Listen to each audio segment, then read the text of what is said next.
Alors, donc le thème qu'on a arrêté, ce serait le prolongement de ce qu'on a fait là. Donc, à partir de février, comment l'Église, l'épouse du Messie, peut-elle se préparer à accueillir le retour de l'époux? Avec aussi une autre question, comment l'Église judéo-chrétienne a-t-elle affronté le choc des civilisations? Quels pièges a-t-elle rencontrés? Quels enseignements pouvons-nous en tirer pour aujourd'hui?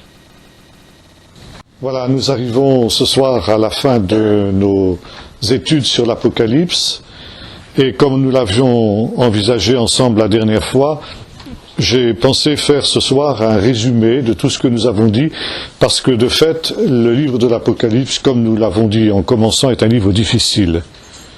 Et on a peut-être entendu beaucoup de choses, donc c'est bien un petit peu de ramasser la gerbe ce soir pour avoir une idée globale, un petit peu de l'essentiel, disons, du message de ce livre. Je dis bien l'essentiel parce que nous n'avons pas, évidemment, mis en évidence tous les mystères qu'il contient.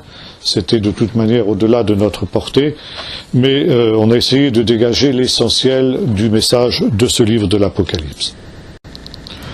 Apocalypse, je rappelle que c'est un mot grec qui signifie dévoilement, révélation. Il s'agit d'une révélation d'un certain nombre de mystères. Nous avons aussi parlé du mot mystère. Ce que c'est un mystère, c'est une réalité qui est cachée à l'intelligence humaine et qui, pour pouvoir être connue, a besoin d'une révélation de Dieu, d'où le nom justement d'Apocalypse, et qui, quand il a été révélé, est parfaitement cohérent avec le reste de l'écriture, même si, quand on lit cette écriture en dehors de l'éclairage de l'Esprit de Dieu, on est incapable de voir ce mystère. L'Apocalypse est le plus juif, nous l'avons dit, des livres du Nouveau Testament. Il avait certainement un original hébreu, et c'est la raison pour laquelle il est profondément ancré dans les Écritures. L'Apocalypse, donc, est une révélation des choses dernières, et elle est la révélation d'un certain nombre de mystères qui avaient déjà été révélés dans la seule Apocalypse que contient l'Ancien Testament, à savoir le livre du prophète Daniel, et plus particulièrement, c'est un commentaire des derniers chapitres du livre de Daniel, à savoir à partir du chapitre 7. Le chapitre 7, où nous voyons apparaître un certain nombre d'animaux que nous allons retrouver dans le livre de l'Apocalypse qui symbolisent des empires, et notamment des empires qui sont ennemis de Dieu et ennemis de son peuple, le peuple d'Israël et l'Église. Ces mystères, Daniel ne les a pas compris, nous lisons ça à la fin du livre, et Dieu lui ordonne, l'ange plus exactement, lui ordonne de garder ces choses secrètes, cachées et scellées jusqu'au temps de la fin. Quand le temps sera venu, Dieu permettra que ce qui est scellé le soit révélé, et par conséquent, comme il le dit lui-même, la connaissance augmentera. Nous avons vu que dans le chapitre 4 de notre livre de l'Apocalypse, ce livre scellé apparaît à nouveau. Ce livre scellé, il n'est autre que précisément ce livre que Daniel n'a pas été capable de comprendre. Mais quelqu'un va pouvoir maintenant donner l'explication de ces mystères qui ont été révélés aux prophètes autrefois et qui vont maintenant trouver leur actualisation. C'est la raison pour laquelle, justement, ce temps annoncé par l'ange à Daniel est arrivé, le temps de mettre en lumière ce qui est resté caché pendant des siècles, et celui qui va mettre en lumière ces mystères cachés n'est autre que l'agneau de Dieu, c'est-à-dire le Messie Jésus. Non seulement il y a révélation de ces mystères, mais au fur et à mesure que les 7 sceaux qui rendent ce livre opaque, illisible et incompréhensible sont brisés, et que par conséquent ce qu'il contenait arrive à la lumière, non seulement cette lumière est donnée pour une compréhension nouvelle de ces mystères, mais également ces mystères au même moment se réalisent et se manifestent sur la terre. Et c'est la raison pour laquelle l'Apocalypse est la continuation du livre du prophète Daniel. On ne peut pas comprendre l'Apocalypse si on n'a pas d'abord une compréhension de ce qui est écrit dans le livre du prophète Daniel. Maintenant, il y a deux autres thèmes qui sont sous-jacents aussi au livre de l'Apocalypse. Le premier, c'est celui d'une nouvelle création. Le mot-clé du livre, nous en avons parlé, se trouve à la fin, où il nous est dit « Je fais toutes choses nouvelles ».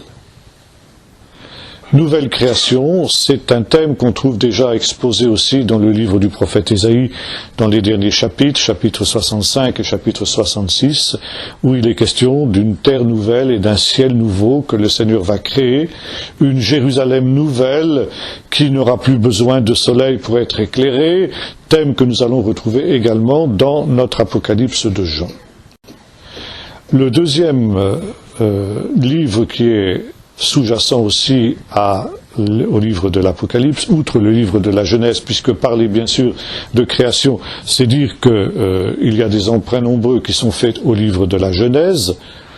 Le monde, la première création, est sortie du chaos. La terre était informée vide, il y avait des ténèbres, etc. Et de ces ténèbres qui représentent le mal, la mort, le néant, Dieu a fait une création absolument merveilleuse qui était très bonne.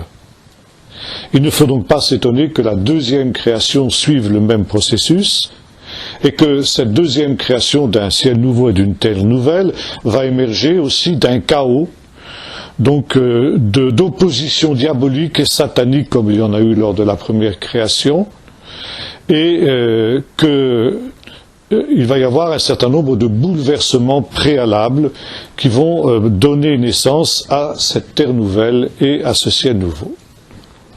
Deuxième livre qui est sous-jacent à notre livre de l'Apocalypse, c'est le livre de l'Exode. Non seulement l'Apocalypse est une nouvelle création, mais c'est aussi un nouvel exode, un second exode. Le thème du second exode, il se trouve chez les prophètes de l'Ancien Testament déjà, à de nombreuses reprises évoqué. Nous le retrouvons aussi dans le Nouveau Testament, dans l'enseignement de Jésus, notamment dans de nombreuses paraboles, et nous le retrouvons bien évidemment aussi dans le livre de l'Apocalypse. La tradition juive a aussi annoncé que le temps de la fin serait une répétition des grandes œuvres, des hauts faits que Dieu a réalisés au moment de l'Exode. Il y a d'ailleurs une tradition qui affirme que l'Exode est aussi une création nouvelle. Ça veut dire que le peuple d'Israël sort de l'Égypte un peu comme le monde est sorti du chaos. L'Égypte, c'est l'oppression, c'est la mort, c'est le chaos, c'est la mer Rouge qui a menacé d'engloutir le peuple. Et Dieu prend une masse informe qu'est ce ramassis d'esclaves que sont les Israélites en Égypte, et de ce ramassis d'esclaves, il va faire un peuple auquel il va pouvoir se révéler. Par conséquent, ce qui s'est produit au commencement se reproduira aussi à la fin. Il y aura à nouveau retour au chaos, retour à l'esclavage. Le peuple de Dieu, aussi bien Israël que l'Église, se trouvera dans une situation d'oppression. Oppression que, au moment où Jean écrit ces choses, le peuple de Dieu connaît déjà. Et Jean, dans son île de Patmos, d'où il écrit ce livre, affirme qu'il a part, lui déjà, à ce temps de détresse que nos Bibles, en suivant Darby, ont traduit d'un mot qui est devenu traditionnel dans notre eschatologie évangélique, la tribulation. Et Jean affirme avoir déjà part à ce temps de détresse. Je n'aime pas le mot tribulation, donc je ne l'emploierai plus. De cette oppression, de ce temps de détresse, Dieu va faire sortir son peuple, comme il l'a fait autrefois, en envoyant sur les nations qui retiennent le peuple de Dieu captif les mêmes plaies, les mêmes fléaux que ceux qui se sont abattus sur l'Égypte autrefois. Et nous avons retrouvé en particulier 3 séries de fléaux qui sont groupés par 7. Nous avons noté l'importance du chiffre 7 dans le livre de l'Apocalypse. 7 églises, 7 lettres aux 7 églises, parce que finalement l'Apocalypse, nous l'avons dit, c'est une lettre qui a été adressée à 7 églises dont Jean avait la responsabilité en Asie. 7 églises qui, évidemment, étaient des églises très concrètes, très réelles, dont nous retrouvons, comme nous l'avons dit, dans les 7 lettres, des caractéristiques qui leur sont parfaitement propres, des problèmes, des difficultés qu'ils connaissaient, que nous avons du mal d'ailleurs nous à comprendre, parce que nous ne sommes plus dans la situation et dans l'état dans lequel étaient ces lettres. Par exemple, il est question d'un certain Antipas qui a été mis à mort. Qui était cet Antipas? On ne le sait pas. Il est question d'une prophétesse, d'une fausse prophétesse, Jézabel. Qui était cette femme? Nous ne savons pas non plus, les Nicolaïtes, etc. Bref, il y avait des situations locales qui étaient précises. Mais au-delà de ces situations locales, le fait qu'il s'agisse de 7 églises, 7 ayant un caractère universel, signifie que cette lettre de l'Apocalypse est aussi adressée à l'Église de tous les lieux et de tous les temps. Et même si, comme ont tenté de le faire un certain nombre de commentateurs, je ne pense pas que l'on puisse diviser l'histoire de l'Église en 7 âges qui coïncideraient avec les 7 églises qui sont évoquées dans ces 7 lettres. Il n'en demeure pas moins vrai que les problèmes et les interrogations de ces églises sont celles finalement des églises de tous les lieux et de tous les temps, et notamment le message de l'Apocalypse, à savoir que le Seigneur est celui qui vient bientôt, est évidemment un message qui s'adresse à l'Église de tous les lieux et de tous les temps. C'est la raison pour laquelle l'Apocalypse est aussi un message universel. Les 7 églises sont aussi présidées, nous l'avons vu, par 7 anges. 7 anges, c'est dans la tradition juive les 7 anges qu'on appelle les anges du service, ou les anges de la face, c'est-à-dire les 7 anges qui sont les plus proches de Dieu et qui voient la face de Dieu. Ces 7 anges, ils sont préposés, ils ont un rôle particulier à jouer en faveur des 7 églises, c'est-à-dire finalement de l'Église universelle, ce qui est pour Jean une manière de nous dire que l'Église est quelque chose qui est précieuse aux yeux de Dieu, tellement précieuse que pour la garder, pour la préserver dans ce pèlerinage difficile, douloureux et plein d'embûches qui va être le sien pendant toute cette période, Dieu lui envoie les meilleurs de ses anges, les 7 anges du service, ceux qui lui sont le plus proches. Ces anges, nous les retrouvons aussi comme exécuteurs des jugements divins. J'évoquais tout à l'heure les jugements qui vont s'abattre sur alors la nouvelle Égypte qui va opprimer le peuple de Dieu, et sur le nouveau pharaon qui va être le chef de cette nouvelle Égypte.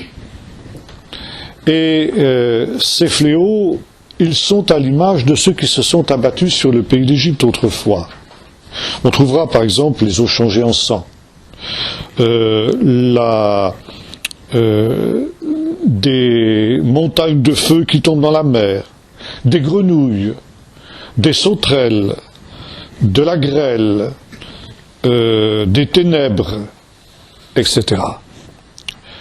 Il y a en fait 8 des 10 plaies d'Égypte qui reviennent d'une manière cyclique dans 3 séries de septénaires qui sont symbolisées par les sceaux, les chauffards et 7 coupes. On va revenir un petit peu sur ces septénaires.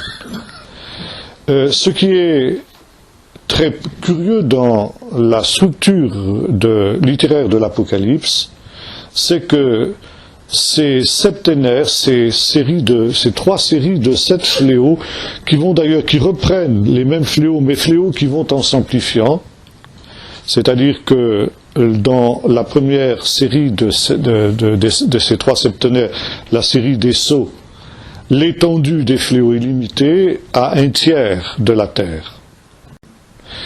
Dans la deuxième série des fléaux, les chauffards, l'étendue des fléaux va encore beaucoup plus loin.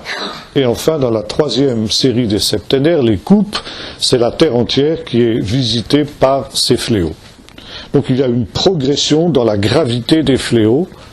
Et en même temps, ce qui est tout à fait spécifique à l'Apocalypse, c'est que ces trois séries de septénaires s'emboîtent les uns dans les autres comme des poupées russes. C'est-à-dire que quand on arrive à la fin de la première série des fléaux que sont les sceaux, quand on arrive au 7e sceau, on a l'impression de dire maintenant c'est fini.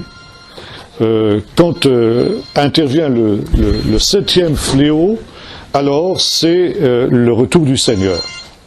En fait, l'ouverture du 7e sceau, bien loin d'amener justement le retour du Seigneur, va provoquer une nouvelle série de 7 fléaux qui vont être symbolisés par la sonnerie de 7 chauffards.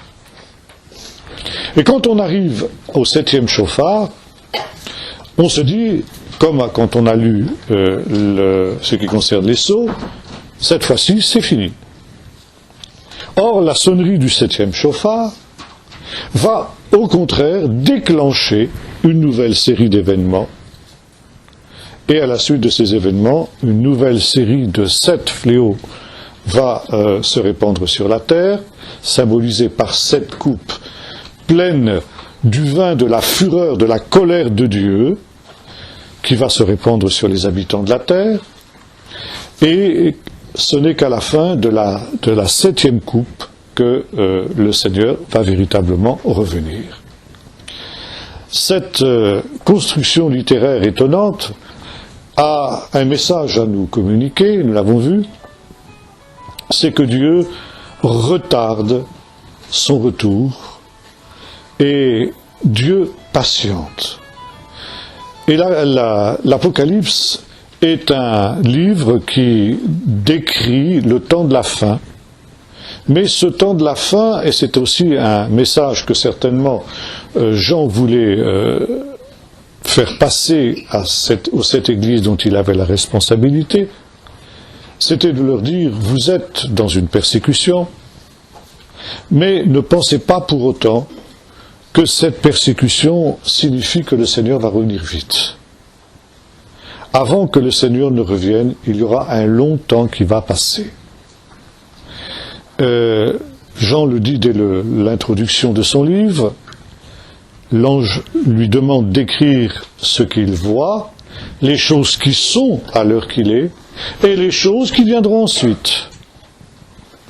Donc c'est une manière de dire aux destinataires de l'épître qu'il ne faut pas qu'ils se fassent d'illusions, eux-mêmes ne verront pas l'issue de ces choses. Ils ne verront que le commencement. Alors, pourquoi Dieu retarde-t-il ainsi la venue du royaume? Finalement, c'est à cette question que nous aboutissons quand nous voyons justement cet emboîtement, cette imbrication de ces 3 séries de septénaires qui nous indiquent que Dieu retarde le cours des choses. Dieu retarde le cours des événements. Et la réponse, c'est que Dieu patiente par amour pour les pécheurs. Dieu ne veut pas la mort du pécheur, mais qu'il se repente et qu'il vive. Et nous trouvons cela justement dans la lettre à l'église de Thyatire, qui concerne cette fameuse Jézabel à laquelle j'ai fait allusion tout à l'heure. Je lui ai donné du temps pour qu'elle se repente. Dieu donne du temps. Dieu donne du temps au monde pécheur pour qu'il ait la possibilité de se repentir. Et la fin ne viendra que lorsque l'endurcissement des pécheurs sera tel que toute chance de voir les pécheurs se repentir aura totalement disparu. Alors, et alors seulement, Dieu n'aura plus aucune raison de tarder dans l'exécution de ses jugements. Et l'exécution des jugements de Dieu sera en même temps le salut des justes.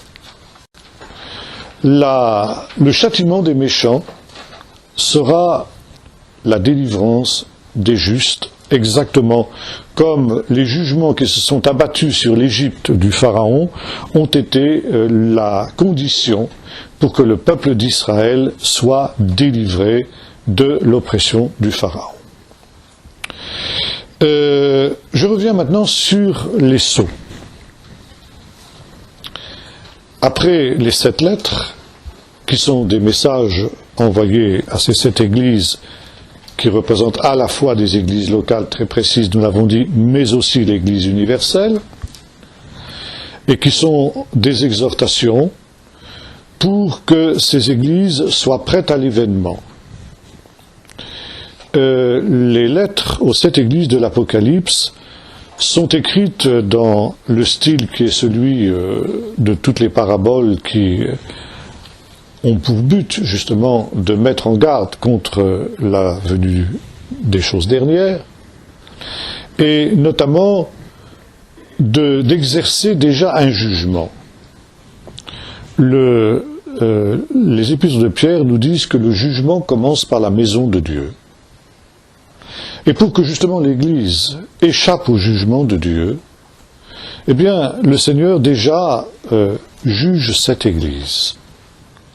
Il le fait dans le temple céleste, temple que avait déjà vu le prophète Daniel dans le chapitre 7 de son livre.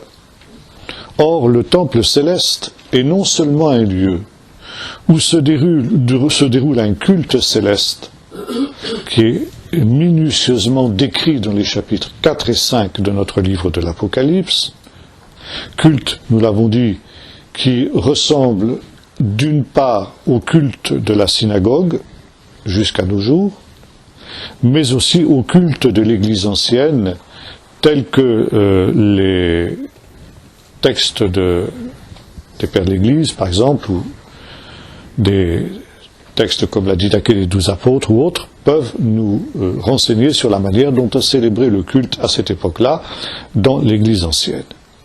Donc, le temple est un lieu où se déroule un culte céleste auquel l'Église est appelée à s'associer. Et finalement, ce culte n'est pas sans incidence non plus sur le déroulement des événements qui se déroulent sur la terre.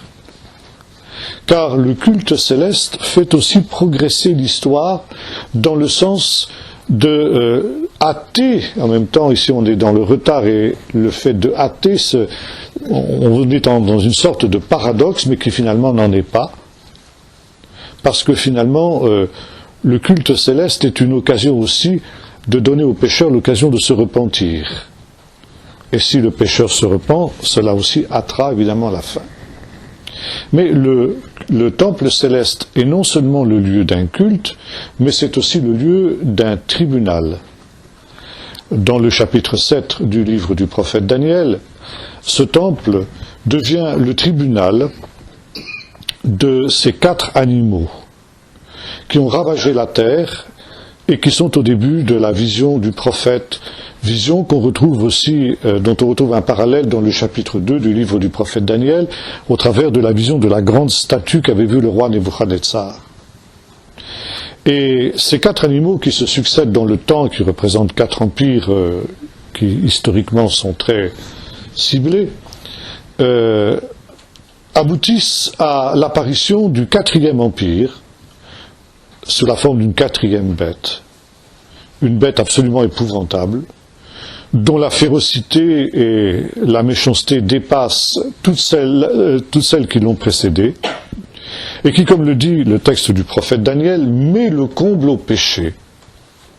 Ça veut dire, arrive un temps où l'endurcissement des pécheurs et la méchanceté des leaders du monde entier est devenue telle que, comme l'ont annoncé les prophètes, l'humanité tout entière, suivant ces prophètes de mensonges, se dresse et se ligue dans son intégralité et dans sa totalité contre l'Éternel, contre son Messie, ainsi que cela est décrit notamment dans le psaume 2. Et dès lors, il est évident, comme l'avons dit tout à l'heure, que l'endurcissement de l'humanité est arrivé à un point de non-retour, que c'est l'œuvre de Dieu elle-même et le peuple de Dieu qui est menacé d'extermination, que la gloire de Dieu même est atteinte puisque la bête fait pousser une corne qui se dresse jusque dans le sanctuaire céleste, et ça c'est plus que Dieu ne peut en supporter. La patience immense de Dieu, cette patience qui s'est manifestée pendant toute cette durée qui est représentée par les 3 septénaires dont nous avons parlé, maintenant est arrivée à son terme. Et par conséquent, dans le sanctuaire céleste, ce sanctuaire est transformé en un tribunal, comme l'était le temple de Jérusalem à l'époque biblique, puisque, comme nous l'avons dit, le temple servait aussi de cour suprême, si vous voulez, l'équivalent de la cour de cassation aujourd'hui en France.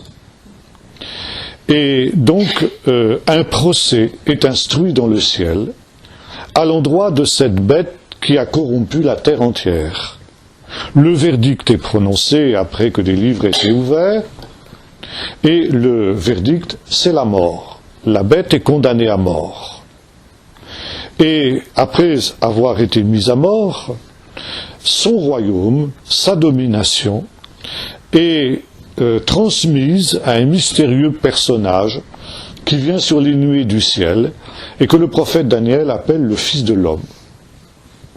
Ce Fils de l'homme, que nous retrouvons bien sûr dans l'enseignement de Jésus, dans les évangiles, et que nous retrouvons aussi ici dans le livre de l'Apocalypse, qui commence justement par une citation de la fin du chapitre 7 du livre du prophète Daniel. « Voici, il vient sur les nuées.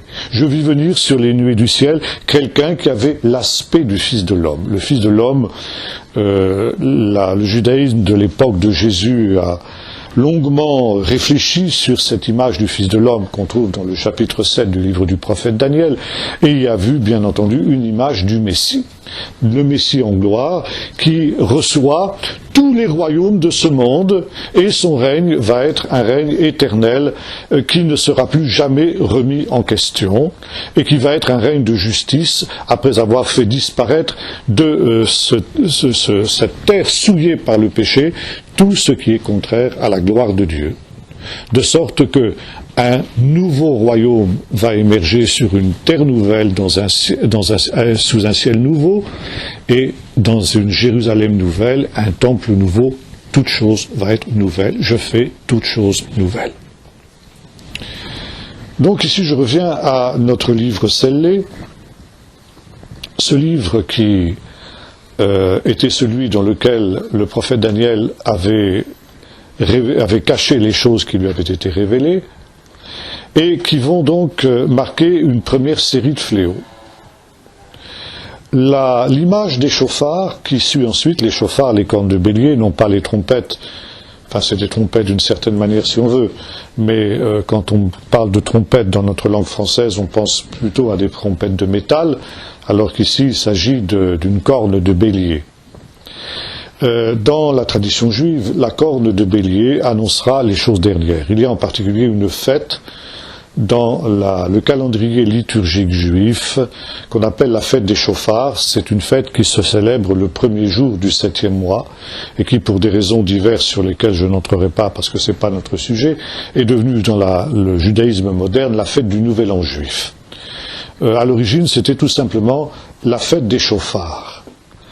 Premier jour du 7e mois, vous retrouvez aussi la symbolique de Seth. Sept chauffards, 7e mois, et c'est la raison pour laquelle, dans la tradition juive, la fête des chauffards jusqu'à nos jours est devenue l'image des choses dernières. La fête des chauffards inaugure une série de fêtes qu'on appelle les fêtes d'automne, qui culminent par la fête de Sukkot, qui est la fête de l'établissement du royaume de Dieu. Et pendant toute cette période de 15 jours qui marque le début de ce 7e mois juif, le peuple d'Israël est amené à se préparer à une rencontre spirituelle avec Dieu, exactement comme il devra paraître devant Dieu au dernier jour, lors du dernier jugement. Et les chauffards ont pour fonction d'annoncer les jugements de Dieu et d'inviter les pécheurs à se repentir pour échapper au jugement de Dieu. Lors de la fête des chauffards, à l'époque biblique en tout cas, il y avait 7 sonneries de chauffards pendant la fête, et nous retrouvons ici, bien sûr aussi, dans notre livre de l'Apocalypse, 7 chauffards qui sont associés aussi à 7 jugements de Dieu, à 7 fléaux qui vont s'abattre sur le monde. Il y a bien sûr une allusion à cette tradition juive qui veut que la fête des chauffards soit un temps où le peuple de Dieu est invité à se repentir, comme c'est le cas pour les églises de l'Apocalypse, pour avoir la force d'échapper aux jugements qui vont s'abattre sur le monde. Et le chauffard a une double fonction. D'abord, annoncer la proximité, la venue du jugement de Dieu, et deuxièmement, appeler ceux qui l'entendent à se repentir pour avoir la force d'échapper à ces chauffards. Or, justement, nous dit notre livre de l'Apocalypse, malgré les appels réitérés à la repentance, y compris d'un ange qui appelle l'humanité tout entière en volant dans le ciel à se repentir, les hommes refusent de se repentir de leurs mauvaises œuvres et au contraire, ils blasphèment Dieu qui a envoyé ces fléaux, montrant ainsi qu'ils n'ont nulle intention de se repentir et que par conséquent, le Seigneur va pouvoir passer au dernier acte. Or, le dernier acte va d'abord être marqué par le cœur du drame, que l'on trouve essentiellement à partir du chapitre 11 du livre de l'Apocalypse, où nous voyons paraître d'abord 3 mystères, comme le dira le prophète, le voyant, Jean. Le premier de ces 3 mystères, c'est l'apparition de 2 mystérieux témoins. On appelle les 2 témoins de l'Apocalypse. Ces 2 témoins, nous les avons identifiés comme étant Élie et Moïse. Moïse et Élie, dans l'ordre chronologique. Ces témoins, ils sont qualifiés aussi de prophètes, ils vont prophétiser pendant une durée de 3 ans et demi. Cette durée, nous la retrouvons décrite dans le livre d'Apocalypse à plusieurs reprises et sous différentes formes, 42 mois, 1290 jours, etc. Il s'agit d'une notion qui est aussi reprise du livre du prophète Daniel, au chapitre 9. Le problème que nous avons posé, c'est de savoir est-ce qu'il faut comprendre cette durée au sens littéral, ça veut dire 3 ans et demi, 42 mois au sens précis du terme, ou bien au sens symbolique. Alors là, évidemment, tous les commentateurs ne sont pas d'accord sur le sens qu'il faut donner à cette durée. Pour notre part, nous avons préféré lui donner un sens symbolique, parce que Jésus reprend à plusieurs reprises aussi cette notion d'une épreuve eschatologique qui coïncide avec 2 choses dans les enseignements que Jésus nous donne sur les temps de la fin, dans ce qu'on appelle les discours eschatologiques ou discours apocalyptiques de Jésus qu'il a donné la dernière semaine de sa vie sur le mont des Oliviers, et qui sont un temps, nous dit Jésus, d'une part, où les nations ont l'occasion d'entendre le témoignage de l'Évangile. Or, les 2 témoins sont là justement pour appeler les hommes à la repentance. Pendant 3 jours et demi, 3 ans et demi, ils appellent les hommes à la repentance. Par conséquent, ce témoignage de ces 2 mystérieux témoins correspond exactement avec ce que Jésus appelle dans le chapitre 21 de l'évangile de Luc, le temps des nations, ça veut dire le temps de grâce qui est donné aux nations pour que l'évangile, partant de Jérusalem, aille en Judée, en Samarie et, comme il le dit dans le chapitre 1 du livre des Actes, jusqu'aux extrémités de la terre. Mais le temps des nations est aussi pour Jésus un temps où Jérusalem est foulée aux pieds par les nations. Et nous voyons ici deux données qui recoupent exactement cet enseignement de Jésus dans ce même chapitre 11. Pendant tout le temps où les 2 témoins effectuent leur apostolat, pourrait-on dire, Jérusalem et le sanctuaire est foulé aux pieds par les nations pendant cette même durée eschatologique de 42 mois. malgré toutes les questions que cette prophétie pose, nous l'avons vu, parce que le sanctuaire est gardé sous la direction du peuple d'Israël, ce qui est difficilement concevable sur le plan concret et pratique. Donc il y a là quelque chose un mystère qui n'est pas élucidé. Il est difficile de ne pas faire un rapprochement entre cette Jérusalem foulée aux pieds par les nations et puis ce que Jésus nous dit dans le chapitre 21 de l'évangile de Luc, et qui reprend tout simplement ce qu'on trouve aussi dans les chapitres 7 et 8 du livre du prophète Daniel, où la quatrième bête, qui nous allons retrouver dans un instant d'ailleurs, avec ses ongles de fer, foule et broie tout ce qui tombe à sa portée, et en particulier le sanctuaire de Jérusalem. Donc cette idée d'un sanctuaire foulé aux pieds par les nations, ça fait partie de, si vous voulez, la vision eschatologique des prophètes, et nous la retrouvons bien évidemment aussi dans le livre de l'Apocalypse. Deuxième élément aussi qui nous pousse à voir dans les 3 ans et demi la durée de l'épreuve eschatologique dans son ensemble, et une durée beaucoup plus importante, donc quelque chose de symbolique, parce que finalement 3 et demi c'est la moitié de 6, et 6 c'est le chiffre de l'homme, 666 le chiffre de la bête, ça veut dire un effort humain qui essaye d'imiter l'œuvre de Dieu, 7, n'est-ce pas, mais qui n'aboutit pas. Et le fait que 3 ans et demi ce soit la moitié de 6, c'est encore une manière d'insister sur le fait, pardon ? De 7, pardon, oui. Oui, absolument, excusez-moi. La moitié de 7, c'est une manière de nous dire que c'est une pâle imitation de l'œuvre de Dieu. Bon. Donc, non seulement, pendant cette durée, il y a témoignage qui est donné aux nations par les 2 témoins, non seulement il y a le fait que Jérusalem soit foulée aux pieds par les nations, mais il y a aussi l'exil du peuple d'Israël loin de Jérusalem, qui est symbolisé sous la forme d'une femme couronnée du soleil, de la lune et de 12 étoiles, dans laquelle nous avons vu une reprise du songe de Joseph, qui voit le soleil, la lune et 12 étoiles qui se prosternent devant lui, qui représente évidemment le peuple d'Israël encore embryonnaire dans la personne de ses frères, de ses 11 frères, de son père et de sa mère. Et cette femme qui donne naissance au Messie, un enfant mâle que le dragon, le serpent, c'est-à-dire Satan, cherche à dévorer. Cet enfant mâle est enlevé au ciel, donc hors de la portée du dragon. Cet enfant mâle, c'est évidemment le Messie. C'est tiré aussi du chapitre 2 du livre des Psaumes.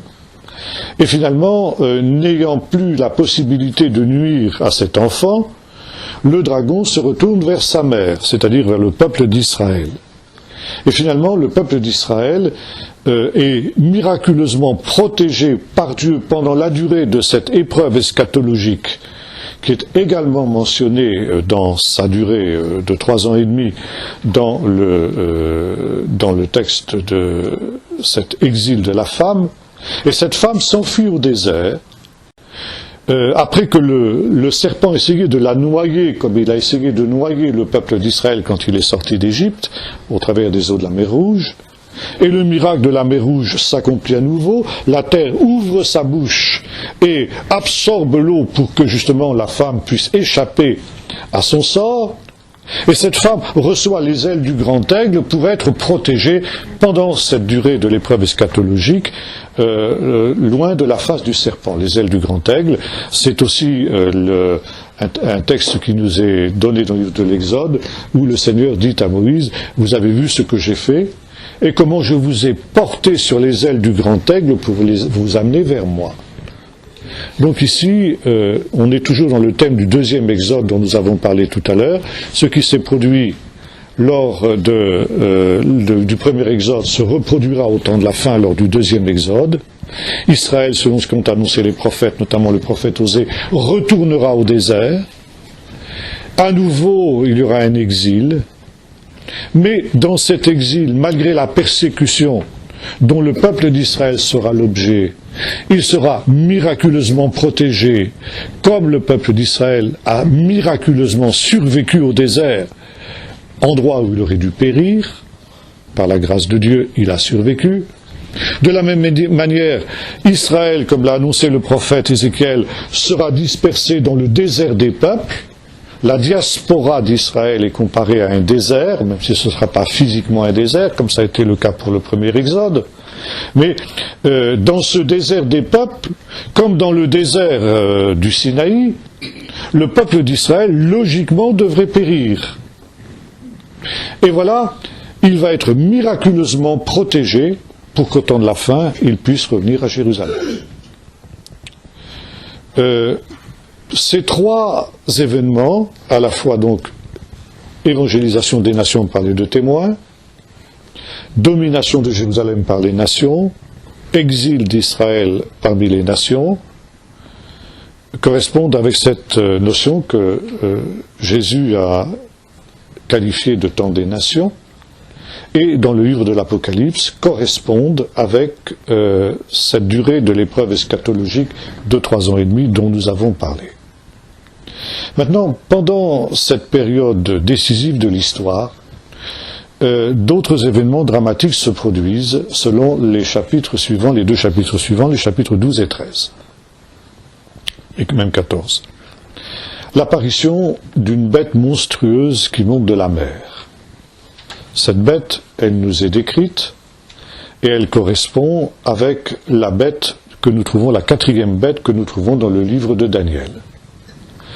Les 3 autres bêtes, les 3 premières bêtes de Daniel ne sont pas évoquées dans le livre de l'Apocalypse pour une bonne et simple raison, c'est que Jean vit sous la domination de la 4e bête, et les 3 premières bêtes ont disparu. Il n'est donc pas nécessaire de revenir sur leur sort. Ce qui intéresse Jean dans le livre de l'Apocalypse, c'est la 4e bête, parce que la 4e bête, elle est bien vivante. Cette 4e bête, nous la retrouvons également dans les chapitres 17 et 18 du livre de l'Apocalypse, sous 2 formes. La grande Babylone. Babylone, c'était le premier empire de Daniel. Mais selon une vieille tradition juive, le 4e empire sera une résurgence de la première Babylone. Et Jean donc nomme ce 4e empire qui, dans la prophétie de Daniel, à l'inverse des 3 premiers, n'est pas identifié. Il l'appelle la Grande Babylone. Cette Grande Babylone est aussi une prostituée, la grande prostituée. Alors qu'on peut aussi voir dans la prostituée, évidemment, une église apostate qui a fait alliance avec ce grand empire qui, selon la description qui nous en est faite dans ces chapitres 17 et 18, est devenu un empire mondial. C'était l'ambition de la première Babylone qui nous est décrite dans le livre de la Genèse au chapitre 11, remplir toute la terre, et Dieu a empêché que Babylone ne soit achevée. Mais au temps de la fin, Dieu va permettre que Babylone, effectivement, s'étende sur toute la terre.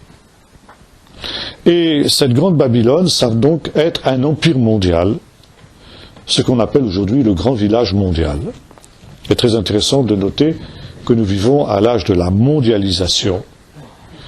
Et il est difficile de ne pas voir dans ce que nous vivons ces temps-ci la réalisation justement de ces prophéties.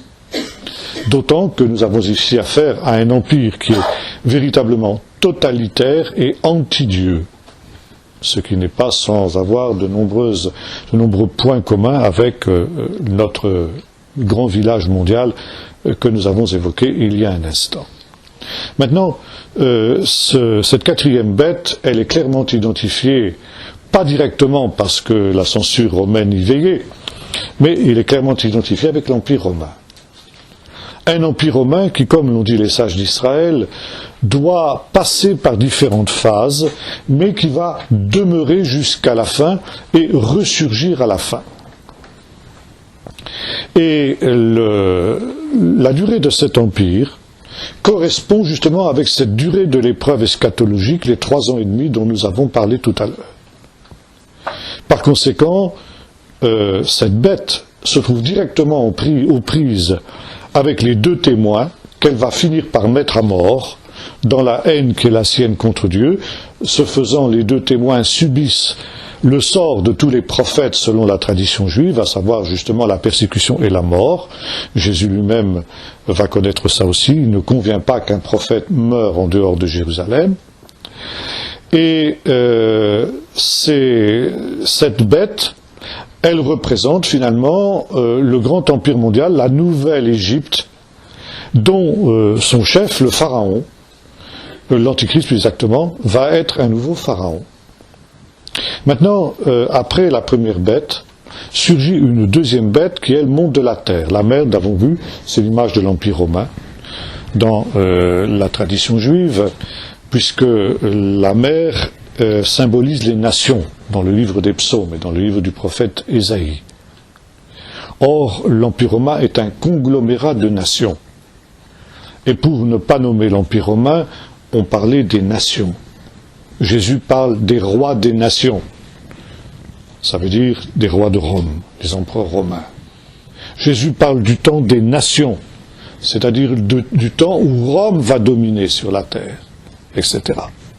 Le Fils de l'homme va être livré aux nations, dit Jésus, quand il parle de sa passion. Les nations qui vont le faire mourir, ça veut dire qu'il va être livré aux Romains. C'est les Romains, non pas les Juifs, qui vont le crucifier. Donc, ici, résurgence de l'Empire romain.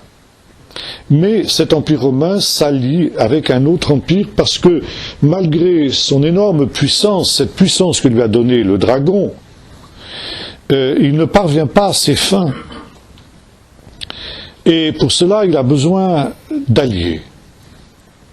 Et alors, un deuxième empire va surgir, un empire qui, lui, au contraire, monte de la terre.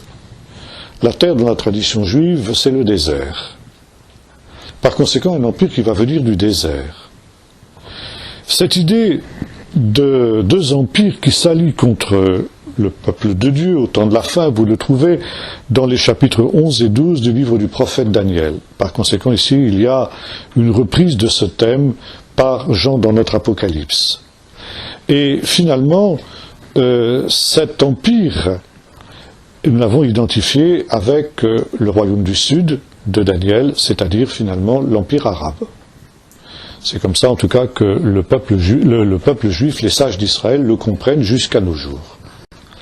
Et les sages d'Israël reprennent le thème de la grande statue, où nous voyons le fer qui essaie de s'allier avec l'argile. Ça veut dire des alliances contre nature. Et toute la fin du livre du prophète Daniel repose sur cette idée d'alliance contre nature. Les deux rois se parleront avec fausseté et ils essaieront de se lier par des alliances humaines, mais ces alliances humaines ne réussiront pas. Et finalement, ce qui est le ciment de cette alliance contre nature entre le fer et l'argile, c'est la haine que les deux empires ont en commun contre Israël et contre le Dieu d'Israël. C'est ce qui les rassemble dans un ultime effort pour essayer d'anéantir Jérusalem, comme on le lit à la fin du chapitre 11 du livre du prophète Daniel. Mais de la même manière que cette alliance entre le fer et l'argile est une alliance contre nature, sous les murs de Jérusalem, comme l'ont annoncé d'autres prophètes, tel Ézéchiel par exemple, cette alliance se défait et ces deux empires s'autodétruisent pour permettre ainsi la libération du peuple de Dieu. C'est donc la destruction de ce grand empire mondial qui a été créé par la collusion de ces deux entités, l'Occident issu de l'Empire romain d'une part et l'Orient issu du désert, c'est-à-dire de l'islam, ayant à sa tête un faux prophète. Aussi l'expression est tout à fait intéressante. Donc Babylone disparaît. On lit ça dans le chapitre 18 du livre de l'Apocalypse. Et dans la tradition juive, la disparition de Babylone est une condition sine qua non pour la rédemption de Jérusalem et pour la rédemption du peuple de Dieu. Nous avons vu cette tradition qu'il y a dans le judaïsme, qu'il n'y a finalement que deux villes au monde, Babylone et Jérusalem. Babylone, la ville des hommes, et Jérusalem, la ville de Dieu. Et les sages disent, ces deux villes ne peuvent pas coexister ensemble. Si l'une existe, l'autre est en ruine. Et par conséquent, à partir du moment où Babylone remplit toute la terre, eh bien automatiquement le peuple de Dieu vit dans l'oppression exactement comme le Pharaon opprimait les enfants d'Israël quand ils étaient en Égypte.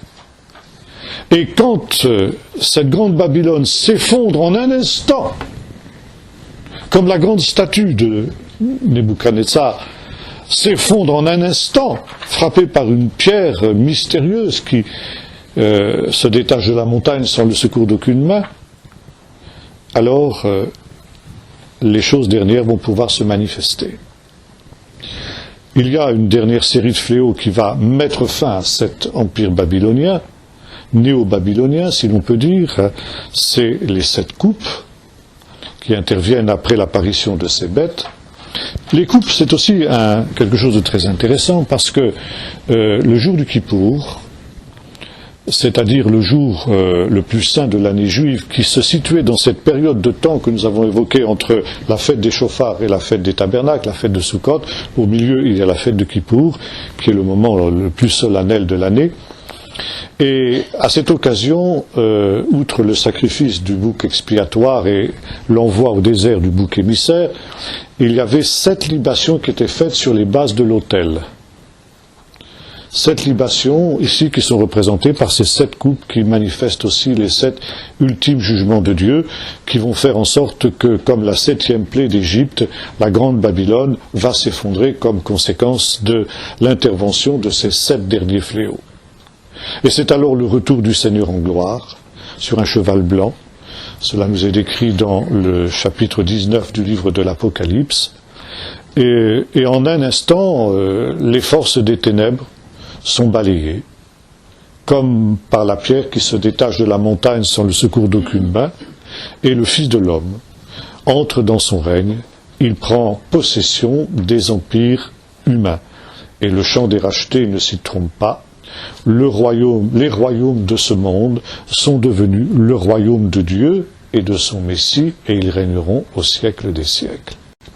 Commence alors ce temps que nous avons appelé avec beaucoup de commentateurs le millénium. Le mot n'apparaît pas dans l'Écriture, mais l'idée d'un règne de 1000 ans y apparaît, et même si cette idée d'un règne de 1000 ans fait problème encore dans beaucoup d'églises, nous avons conclu que c'était une réalité qui était profondément ancrée dans l'Écriture, parce que d'abord on la trouve dans l'Ancien Testament. Cette idée d'un temps intermédiaire entre l'état actuel de ce monde et le monde qui vient, ça veut dire l'état éternel, un temps dans lequel les deux dispensations aussi s'interpénètrent, c'est quelque chose qui est profondément ancré dans la tradition juive. On appelle ça le royaume messianique ou les jours du Messie. Et nous avons dit que les églises traditionnelles ont rejeté cette notion d'un royaume messianique, d'un royaume terrestre, parce que c'était trop juif. Et nous avons dit que nous adoptons cette idée-là justement parce que c'est une idée juive. Faisons exactement le contraire. Et puis surtout aussi parce qu'elle est fondée dans l'Écriture. Et nous avons vu qu'à la fin de ces 1000 ans, où le monde retrouve un état paradisiaque qui nous est décrit dans de nombreux textes, notamment d'Ésaïe, chapitre 11, de loup qui habite avec l'agneau, etc. Et Satan est relâché pour quelque temps, pour que tous ceux qui sont nés pendant la période du millénium connaissent à leur tour la tentation. Nous avons dit que c'était quelque chose qui était indispensable pour que Dieu rétablisse l'égalité des chances par rapport à des gens qui, comme vous et moi, sont obligés d'être prises avec la tentation, la souffrance et tout ce qu'on voudra, et finalement ceux qui auraient le privilège d'avoir vécu dans un état paradisiaque sans jamais avoir connu ces choses.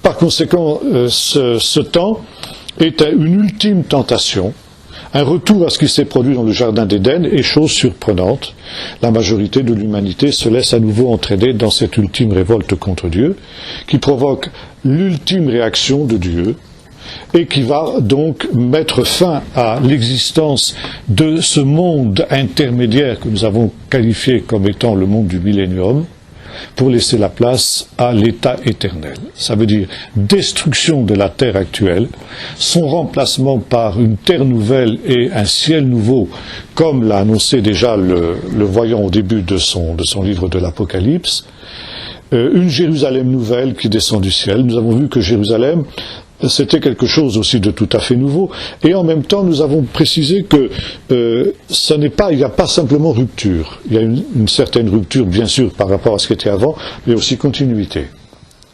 Jérusalem, c'est Jérusalem. C'est pas une ville anonyme, c'est pas une ville qui est sans aucune connexion avec le monde actuel.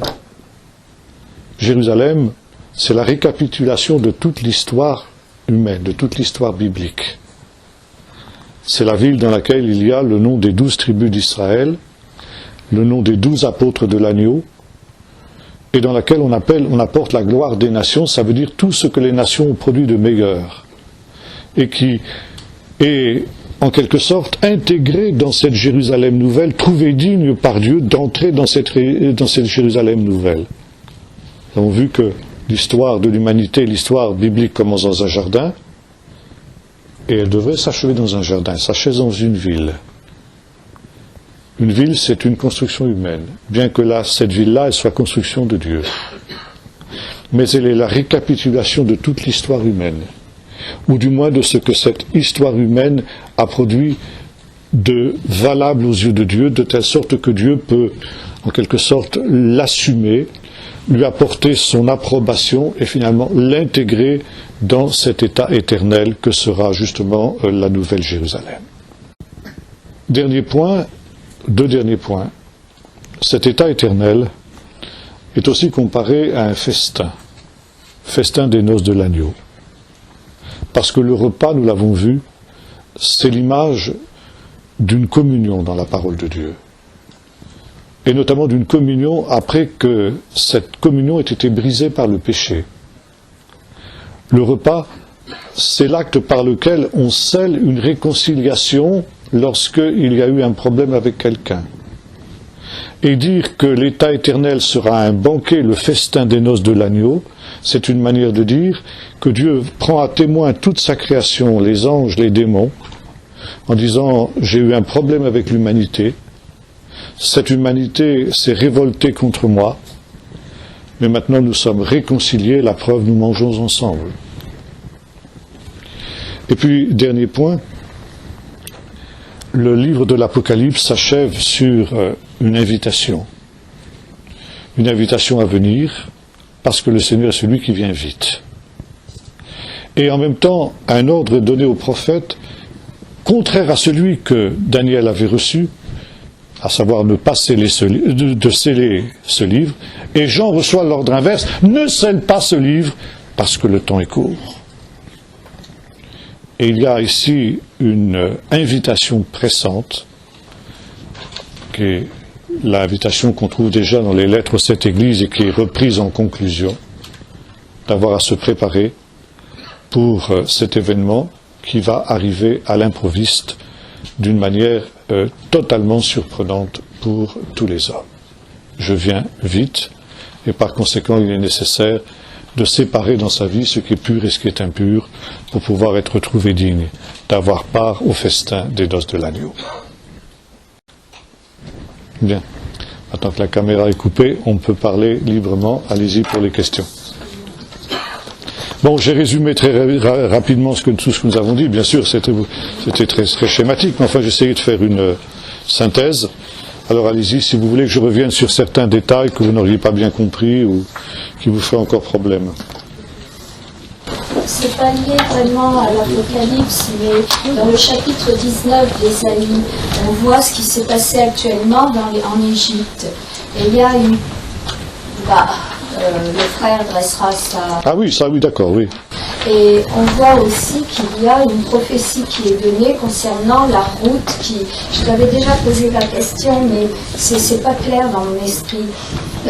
On voit une route qui va d'Assyrie en Égypte. En Égypte, ouais. Et puis Israël sera le troisième. Ouais. Ouais. Et ça c'est pas réalisé. Ah non, c'est pas réalisé, bien sûr que non. Mais comment est-ce qu'on peut le situer dans le temps de l'Apocalypse? Pendant le millénium. Pendant le millénium. Oui, oui, oui. Tout ça, ce sont des prophéties qui sont en relation avec le royaume de Dieu, le royaume messianique, ça veut dire ce que l'Apocalypse appelle le règne des 1000 ans. Oui. Ça n'a pas non plus forcément, ça ne s'est pas dit vraiment non plus dans l'Apocalypse, mais quand on regarde Jérémie 31 ou oui. Jérémie 32, il est question d'une alliance, une nouvelle alliance oui. avec le peuple juif, et le Seigneur dit qu'il écrira ses enseignements au fond d'eux-mêmes, il les écrira sur leur cœur, personne n'aura plus besoin d'instruire son prochain. Et moi je me demande, quand est-ce que cette nouvelle alliance, est-ce que c'est vraiment la nouvelle alliance, la deuxième alliance, ou est-ce encore une troisième alliance? Non, c'est la même. La nouvelle alliance, elle a commencé avec Jésus dans sa première venue. Et il le dit le soir de Pâques, quand il donne la coupe à ses disciples, « Buvez-en tous, car cette coupe est la nouvelle alliance en mon sang. » Donc, c'est l'enseignement, il dit que le prochain n'aura plus besoin d'enseigner son prochain. Attendez. Donc, l'alliance, elle est scellée par le sang de Jésus à la croix, et à partir ensuite de la Pentecôte, elle est offerte au peuple juif. Parce que l'évangile, comme dira l'apôtre Paul, c'est d'abord pour le juif. Et bon, entre, disons, la Pentecôte d'Israël, si j'ose dire, et la Pentecôte des païens dans la maison de Corneille, on ne sait pas exactement combien de temps s'est passé. Les historiens en discutent. Mais il y a au moins 10 ans, minimum. Pendant 10 ans, l'évangile, la nouvelle alliance, a été présentée exclusivement à Israël. Et c'est après, quand Israël, pour des raisons diverses, n'a pas cru devoir entrer dans cette alliance, que celle-ci est devenue accessible aux païens. Ce qui est d'ailleurs le schéma que Paul a toujours respecté. Quand il arrivait dans une ville, Paul commençait par présenter l'évangile aux Juifs dans la synagogue du coin, et après seulement il se tournait vers les non-Juifs. C'était toujours une priorité. L'évangile est pour le Juif premièrement, dira Paul, et ensuite pour le Grec. Bon. Alors, pour justement des raisons qui sont voulues par Dieu, on aura peut-être l'occasion d'en reparler justement dans la suite de nos études, selon le thème que j'ai exposé tout à l'heure, Dieu a permis, je dirais même plus, Dieu a voulu que le peuple d'Israël soit endurci par rapport à cette alliance qui était la sienne, de telle manière que l'évangile puisse être accessible au maximum de païens. Mais au temps de la fin, justement, quand les nations, comme c'est écrit dans le psaume 2, diront « brisons leurs liens et débarrassons-nous de leurs chaînes », ça, il y a des commentaires très intéressants dans le judaïsme à ce niveau-là. De quel lien, de quelle chaîne s'agit-il? C'est les chaînes de la Torah du Messie. Ça veut dire, les nations, dit un commentaire qu'on a trouvé à Qumran, les nations accepteront volontairement le joug du Messie qui sera un joug doux et léger. Mais au temps de la fin, juste avant l'intronisation du Messie sur Sion, la montagne sainte, comme c'est écrit dans le psaume 2, ces mêmes nations qui auront bénéficié de cette Torah du Messie comme un joug doux et léger, le considéreront comme un joug insupportable, une entrave à leur liberté, et diront brisons leurs liens, et ce sera la grande révolte des nations contre Jérusalem, contre son Messie. Et à ce moment-là, alors le peuple d'Israël se tournera vers Jésus et entrera dans cette nouvelle alliance. Et alors, Paul nous montre que cet événement sera comme une véritable résurrection pour toutes les nations, sera une nouvelle bénédiction pour les nations.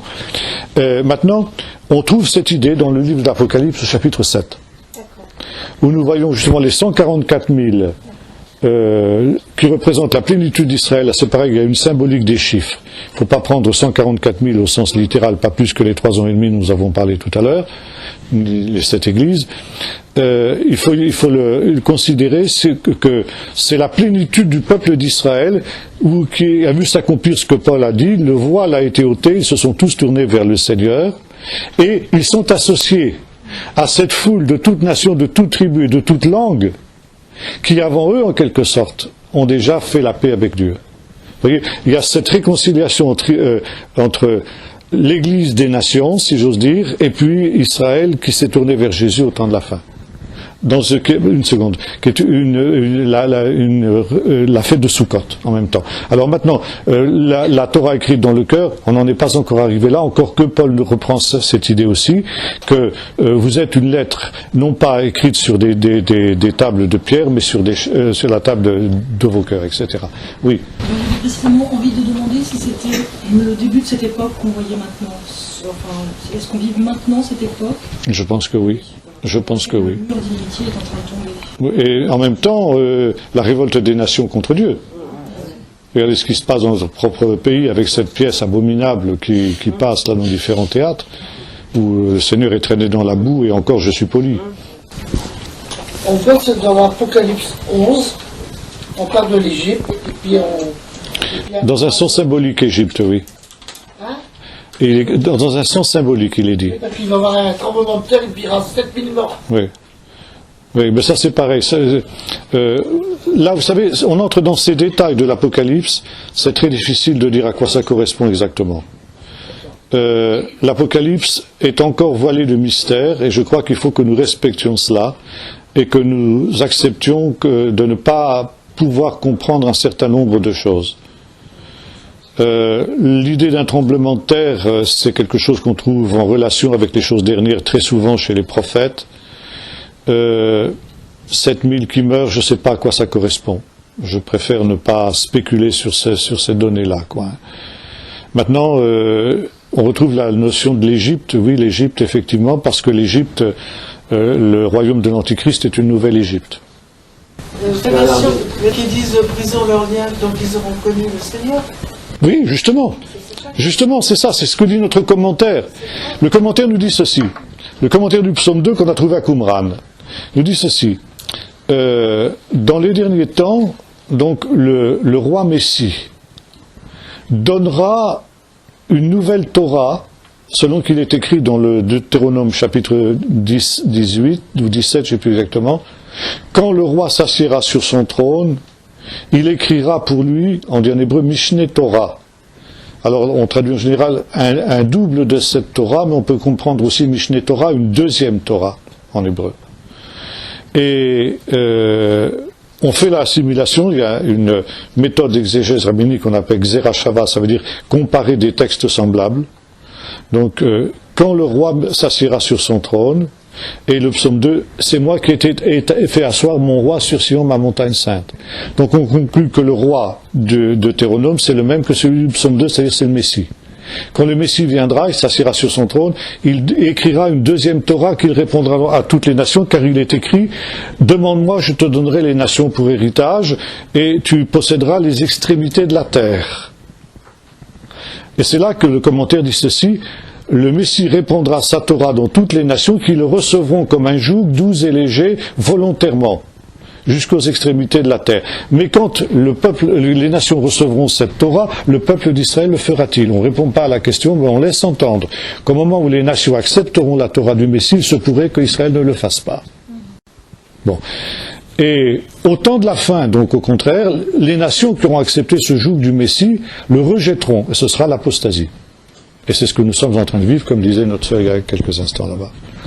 Oui, à vous. Attendez, le frère avait posé la question avant vous, une seconde. Qu'entend-on par enlèvement de l'Église et comment situe-t-on cet enlèvement par rapport au ministère? Oui, ça j'en avais parlé justement. L'enlèvement de l'Église, c'est une notion qui me gêne un peu personnellement, je dirais, bien que, bon... parce que, finalement... elle évoque une petite partie seulement d'une réalité beaucoup plus vaste. la Bible n'insiste pas tellement sur ce que nous appelons l'enlèvement de l'Église, elle insiste essentiellement sur la résurrection d'entre les morts. Et ça veut dire qu'il y a, comme l'apôtre Paul l'explique dans la première aux Corinthiens chapitre 15, 3 stades de la résurrection. La première, c'est la résurrection du Messie, comme prémisse de ceux qui sont morts. La deuxième, nous dit l'apôtre Paul, la résurrection des justes lors de son avènement. Ça veut dire d'une partie seulement des morts. Et enfin, lors de la fin, à la fin définitive, résurrection de tous les morts. Tous revivront, chacun en son rang, dit l'apôtre Paul. Et nous retrouvons cette idée d'une résurrection, d'une hors-résurrection, d'une résurrection partielle, disons, dans les 2 épîtres aux Thessaloniciens, où Paul nous montre que quand le Seigneur apparaîtra, les morts en Christ, comme il le dit, ressusciteront premièrement. Et c'est accessoirement qu'il pose la question, il dit, mais alors les vivants, est-ce que les vivants, à ce moment-là, il faudra qu'ils meurent pour ressusciter, ce serait un petit peu bête, je vous avouerai. Alors qu'est-ce qui se passera pour ceux-là? Ils seront transformés immédiatement sans avoir besoin de passer par la mort. Alors évidemment, nous qui sommes vivants, et qui aimerions bien ne pas passer par la mort, c'est cet aspect de la chose que nous privilégions. Mais Paul nous dit, attention, les vivants ne devanceront pas ceux qui sont morts. Ceux qui sont morts ont priorité sur les vivants. Et ce seront les premiers à ressusciter, et seulement après, les vivants seront transformés. Et vous retrouvez cette idée dans le livre d'Apocalypse, effectivement, juste avant le millénium, les morts reviennent à la vie. Alors là, il y a un énorme problème dans le grec, peut-être notre sœur pourra s'y pencher, où il est dit ceci, et je vis donc des trônes, et je vis les âmes de ceux qui avaient été décapités à la hache pour le nom du Seigneur. En grec, on a un kai otines, et qui, alors on peut traduire de 2 manières, et qui ne s'étaient pas prosternés devant la bête ni devant son image. Ils revinrent à la vie et régnèrent avec le Seigneur pendant 1000 ans. Mais ce cas iotines, vous pouvez le comprendre aussi d'une manière différente. Je vis les âmes de ceux qui avaient été décapités pour la cause du Seigneur, et de ceux qui ne s'étaient pas prosternés devant la bête et son image. Et vous avez 2 manières de comprendre ce texte. Ou bien c'est la même entité, ça veut dire des gens qui ont été décapités pour ne pas avoir fléchi le genou devant la bête, ou bien alors ceux qui ont été décapités, qui sont cités les premiers, et ceux qui peut-être sans avoir été décapités n'en ont pas moins refusé de plier le genou devant la bête. C'est quand même si c'est deux entités différentes, c'est quand même bien des personnes qui étaient vraiment au temps de la fin avec la marque de la bête. C'est vraiment les temps de la fin dont il est question. Oui, c'est les temps de la fin, bien sûr. Si, parce que les temps de la fin, ils ont commencé il y a 2000 ans. Oui, d'accord. Oui, alors attendez, la sœur a posé la question depuis un moment déjà. Je voulais juste vous demander, est-ce que Dieu peut endurcir le cœur comme Pharaon? Oui, alors là justement, on touche ici à quelque chose qui pour nous occidentaux nous choque. C'est une manière typiquement juive de raisonner. Le raisonnement juif est un raisonnement paradoxal, donc le raisonnement biblique. Pour nous, qui sommes issus de la pensée logique des Grecs, si c'est blanc, ça ne peut pas être noir. Et si c'est noir, ça ne peut pas être blanc. Pour un juif, ça peut aussi bien être blanc que noir, ça dépend du point de vue dans lequel on se place. Ça veut dire que, si vous voulez, l'œuvre de Dieu dépasse l'entendement de l'homme. Et que finalement, si vous voulez, l'homme, ça c'est une des enseignements essentiels de la Bible, devant Dieu, l'homme est totalement libre. Par conséquent, il est totalement responsable.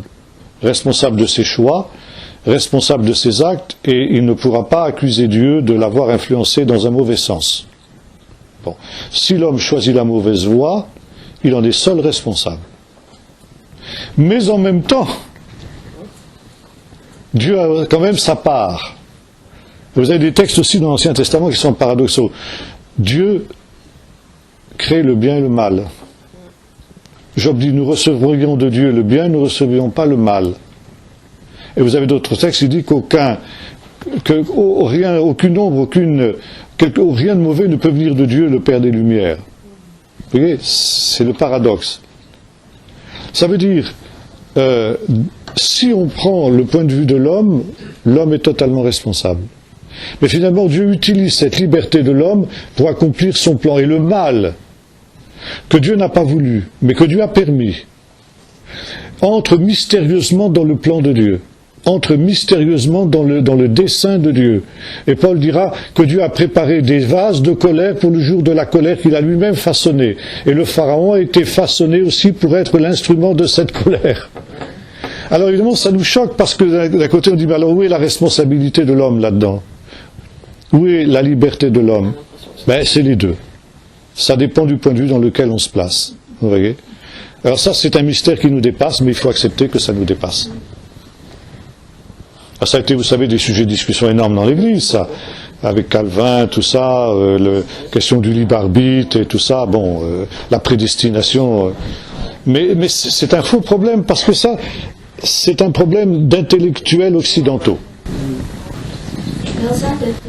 Dans un de tes enseignements, tu nous disais que Luc chapitre 21, verset 24, c'était le seul signe de la fin des temps, c'est Jérusalem. Attends, le seul signe significatif. Significatif, oui. Et en fait, quand Jérusalem ne sera plus foulée aux pieds par les nations, c'était quand même en 1967, la reconnaissance d'Israël. Et est-ce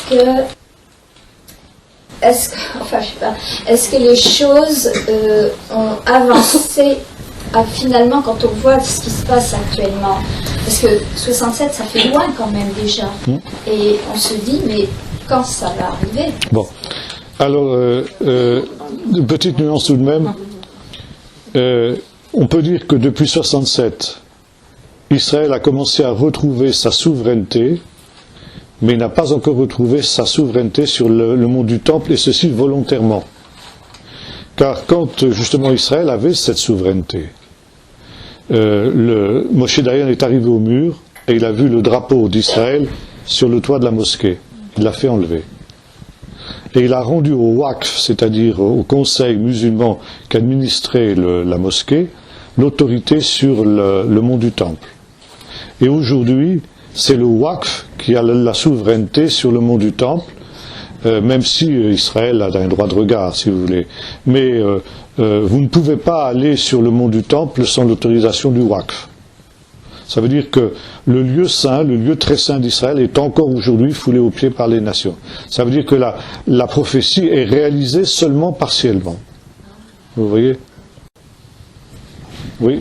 J'ai une petite question peut-être plus générale, parce que j'arrive pas à comprendre le but du millénium dans le plan de Dieu. Le but du millénium dans le plan de... Il n'aurait pas pu s'en passer.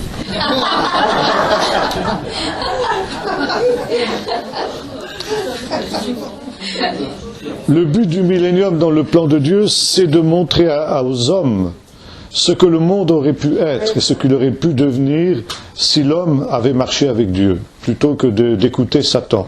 Qu'il y ait une véritable différence entre le royaume de Dieu et les royaumes de Satan. Que l'homme voit véritablement cette différence. Vous voyez?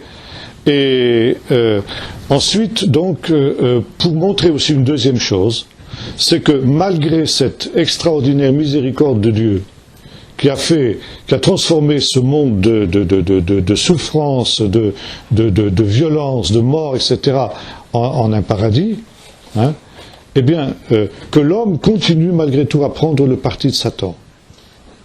Et que par conséquent, Dieu n'a plus aucun scrupule à faire ce qu'il avait pensé faire au moment du déluge, détruire la terre, hein, et puis faire quelque chose de neuf, quelque chose de nouveau.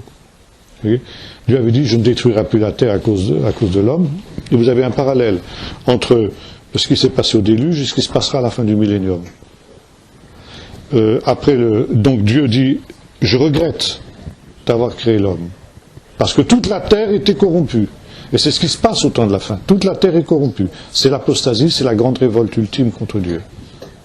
Et par conséquent, Dieu dit, j'arrête là, j'arrête l'expérience, et je fais du neuf avec un homme. Un homme qui va être un deuxième Adam. Noé, c'est un deuxième Adam. Avec Noé repart quelque chose de nouveau. Et puis finalement, Dieu dit, eh oui, ça recommence tout de suite. Un des grands péchés de la génération de Noé, c'était l'homosexualité. Toute chair avait corrompu sa voix, ce qui est un euphémisme pour dire toute chair avait corrompu sa conduite sexuelle normale. Bon. Et qu'est-ce qui se passe après le déluge? Noé boit du vin, il se découvre, et son fils Ram voit sa nudité, ce qui est un euphémisme en hébreu pour dire a des relations sexuelles avec son père. Et oui, c'est ça. C'est ça. Donc, ce pourquoi Dieu venait de détruire le monde, et Dieu est découragé, il dit, ça sert à rien, à ce moment-là, les pensées de l'homme, ça sert plus rien que je détruise la terre. Et il dit, tant pis, j'accepte cette situation-là. Mais, c'est pour ça qu'il va recommencer, cette fois-ci, avec un autre homme qui est Abraham. Et il va essayer de reconquérir par l'intérieur, si j'ose dire. Vous voyez? Et puis, finalement, c'est ce qui se fait aussi avec l'Église. Et à la fin du millénium, il redonne à l'homme, dit, mais est-ce que l'homme a changé après ce temps-là? Eh ben non. Il se reproduit ce qui s'est produit après le déluge. À nouveau, l'humanité tout entière se révolte contre Dieu. Et comme le dit l'apôtre Pierre, Dieu a dit, je ne te détruirai plus la terre par les eaux, mais il y a un autre moyen de le faire, c'est par le feu. Et là, donc, Dieu crée une réalité nouvelle, donc un monde nouveau, avec une humanité nouvelle, issue justement de ces justes qui sont passés au travers de toutes ces épreuves, de toutes ces tribulations. Oui, alors, dernière question, parce que... Dans le millénium, vous avez bien dit qu'on mettrait ou on mourrait quand même. Oui. Donc il y aura quand même des gens qui n'auront pas connu la tentation finalement là aussi. Mais justement, c'est bien pour ça qu'il faut que Satan soit relâché au bout du compte. S'il y en a qui naissent pendant le millénium et qui meurent pendant le millénium, ceux-là, ils n'auront rien connu du tout. Non, parce que ceux qui mourront à 100 ans mourront jeunes. Et seulement ceux qui pécheront, vous voyez, cela ce sera un jugement immédiat. Ils seront foudroyés sur place, si j'ose dire. Et autrement, les jours de mon peuple, dit le prophète, seront comme les jours de l'arbre. Et notamment les arbres qui vivent les plus longtemps. Par exemple, les oliviers, ça vit facilement un millénaire. Donc si quelqu'un je dis n'importe quoi pendant le millénium, l'année 232 du millénium, eh bien, si vous voulez, s'il se comporte bien, il devrait mourir 1000 ans plus tard, ça veut dire en 1222. Hein? Bon, comme le Seigneur, de toute façon, relâchera Satan avant, il ne mourra pas, quoi. Vous voyez? Excusez-moi, j'ai pas bien compris, c'est-à-dire que tout à l'heure vous avez dit effectivement que après le millénium, justement, les hommes seraient soumis à la tentation, au péché, etc. Oui. De façon à ce qu'ils soient, on va dire, éprouvés. les mêmes conditions Voilà. que le monde que l'on Oui. connaît aujourd'hui. Mais par rapport à la question qui vient d'être posée, j'ai pas bien compris la réponse dans le sens où une personne qui naît et qui meurt pendant le millénium et qui donc ne connaît pas finalement cette période d'après. Alors, comme j'ai expliqué aux frères, quelqu'un qui meurt dans le millénium, celui qui mourra à 100 ans sera considéré comme étant mort jeune. Ça veut dire que ce sera l'exception de gens qui, vraisemblablement, s'étant révoltés contre Dieu, subiront un châtiment immédiat. Les autres auront une durée de vie qui avoisinera le millénaire, un petit peu comme c'était l'âge des patriarches antédiluviens, notamment de le fameux Mathusalem, qui a vécu presque un millénaire. Donc, si vous voulez, mettons quelqu'un qui même naîtra dans les premières années du début du millénium, logiquement, à la fin du millénium, il sera encore vivant. C'est ça que je voulais montrer. Oui, mais si c'est pour recommencer après le millénium comme avant... Non, parce que là... Non, parce qu'il y aura une réalité nouvelle. Là, ce sera l'état éternel. À quel moment? Après le millénium. L'état éternel. Et l'état éternel, vous qui travaillez beaucoup sur le temps. Non, mais je ne comprends pas. Puisque Satan est relâché pour que de nouveau ça. Oui, mais pour un court temps. Il est ensuite, après cette révolte dans laquelle il a entraîné l'humanité, il est précipité, il est dans les temps de feu et de soufre qu'est la seconde mort. Bon. Et là, donc, la terre est détruite, la terre actuelle est détruite, le ciel est détruit, c'est-à-dire toute la réalité actuelle, si vous voulez, la réalité physique, matérielle de notre univers entier, pas seulement la petite planète Terre, mais l'ensemble de l'univers. Oui, oui. Hein? Et là, si vous voulez, on entre dans une nouvelle dimension, comme vous aimez à le dire, hein? Là où il n'y a plus de temps, effectivement, et la différence entre justement le temps et l'éternité, c'est que l'éternité, c'est une situation dans laquelle les situations se figent. Aussi longtemps qu'on est dans le temps, on peut changer les choses. Dans un sens ou dans un autre, dans un sens positif ou dans un sens négatif. Quand l'éternité intervient, soit par la mort physique, soit par justement la parousie du Seigneur, hein, et les choses dernières, comme vous aimez dire, il n'y a plus de temps. Ça veut dire que les choses sont figées définitivement. Oui. Ce que tu as été pendant cette vie terrestre, eh bien tu le seras dans l'éternité. Tu le resteras dans l'éternité. Et par conséquent, celui qui a été juste, pas par sa propre justice, mais par la justice que Jésus lui a donnée, quand justement interviendra le non-temps, l'éternité, l'état éternel, restera juste pour l'éternité. Oui, mais par rapport au millénium, c'est avant ou après? Le millénium, c'est avant l'état éternel. On avait dit que c'est un état intermédiaire. Oui, c'est ça. C'est un état intermédiaire. Oui. La nouvelle Jérusalem, alors je pensais qu'elle descendait avec l'avènement du Seigneur sur le mont des Oliviers, mais pas du tout. En fin de compte, d'après ce que vous disiez tout à l'heure, elle sera juste. Alors, c'est plus complexe que ça. Parce que, effectivement, dans le mot même Jérusalem, Yerushalayim, il y a deux Jérusalem. Bon. Et vous avez le psaume 122 qui nous reprend cette idée. Jérusalem, tu es bâti comme une ville dont les deux parties sont réunifiées. Et l'interprétation des sages, c'est que, effectivement, à l'avenue du Messie, comme vous venez de le dire, la Jérusalem céleste descendra pour s'unir avec la Jérusalem terrestre. Et de fait, on peut penser que c'est ce qui va se passer au moment du retour de Jésus, parce que les rachetés, qui eux auront revêtu le corps spirituel. On a beaucoup parlé du corps spirituel, et ce que nous avons dit, c'est que spirituel ne signifie pas immatériel. Ça, c'est notre déformation grecque qui veut ça. Mais ce qui vient d'en haut.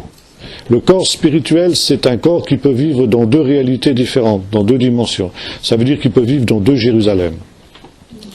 La Jérusalem terrestre et la Jérusalem céleste, qui pour l'heure sont séparées, mais qui au moment de la venue du Seigneur, pour les élus en tout cas, ne sont plus séparées.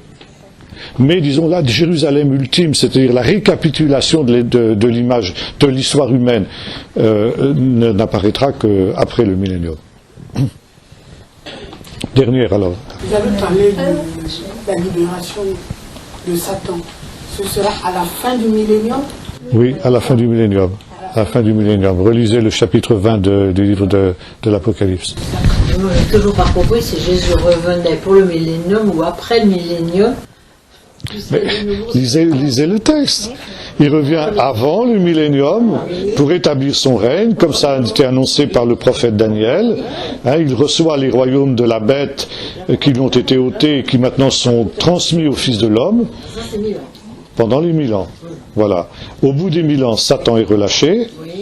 À nouveau, il entraîne l'humanité dans une ultime révolte contre Dieu. Le Seigneur intervient, il anéantit Satan pour l'éternité.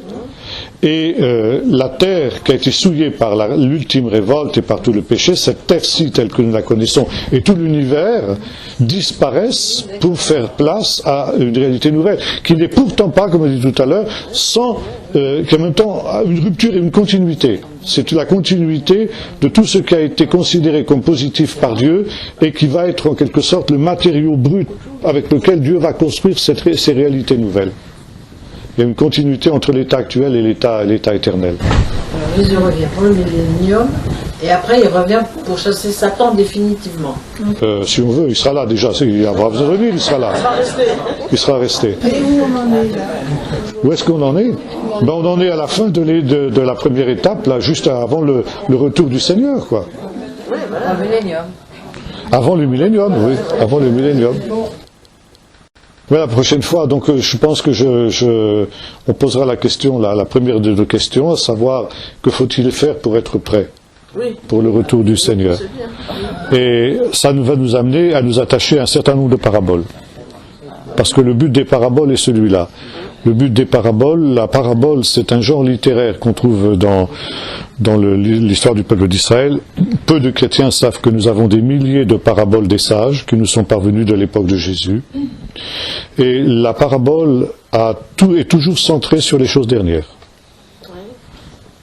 Toutes les paraboles des sages, comme les paraboles de Jésus, ont à voir avec les choses dernières. Ça veut dire que les paraboles sont des petites apocalypses. Et le but de la parabole est essentiellement pratique. C'est-à-dire, puisque les choses vont être ainsi dans les derniers temps, eh bien, quelle est la conduite juste à adopter par rapport à cette situation? Par exemple, la parabole des deux maisons, le fou, c'est celui qui n'a pas vu venir la tempête apocalyptique qui va se déchaîner sur le monde. Alors il a pas prévu l'affaire. Il a construit sur le roc, sur le sable. Bon, le sage, lui, il sait que ça vient et il a agi en conséquence. Et c'est quoi construire sa maison sur le roc? C'est écouter cette parole de Dieu et la mettre en pratique. Voilà, par exemple, ça c'est un des enseignements que Jésus donne dans les paraboles.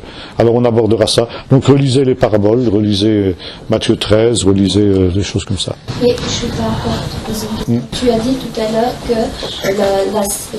la terre serait détruite à la fin du millénium. Oui. Mais là, vu ce qui se passe actuellement, on peut s'attendre à ce que la bombe atomique fasse pas mal de dégâts sur la Terre. Oui, mais justement, le Seigneur revient pour empêcher ça.